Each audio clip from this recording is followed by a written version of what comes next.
చిత్తూరు జిల్లా కుప్పం మున్సిపాలిటీలో రోడ్లకు ఇరువైపులా డివైడర్ల వద్ద ప్రజల కోసం నాటిన మొక్కలను మేకలు అలాగే పశువులు తింటున్నాయని మున్సిపల్ కమిషనర్ శ్రీనివాసరావు తెలిపారు. ఇక ఇప్పటి నుండి రోడ్లపైకి మేకలు పశువులను వదలకూడదని కమిషనర్ సూచించారు.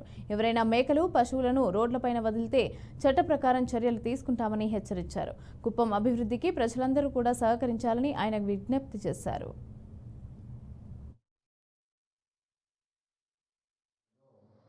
డివైడర్లు, జంక్షన్లు, రోడ్డుకి ఇరువైపులా అన్ని ప్రాంతాల్లో కూడా కడియమ నుంచి తీసుకొచ్చిన చాలా ఖరీదైన మొక్కలు నాటాము.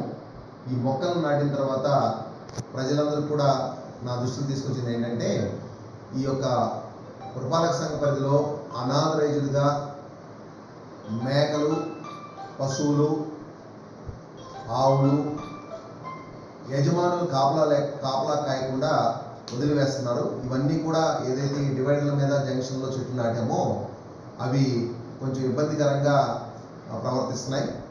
వాటిని ఈ మేకలు, పశువులు యజమానులకు నా విజ్ఞప్తి ఏంటంటే, అనాథరైజ్డ్గా ఈ యొక్క మేకలను వీధుల్లో వదలవద్దు.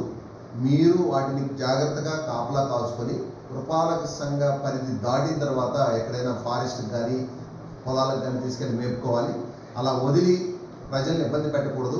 ఈ పూల మొక్కలు కానీ వీధుల్లో, తర్వాత డివైడర్ల మొక్కలు కానీ అవి తినేదానికి ప్రయత్నం చేస్తున్నాయి.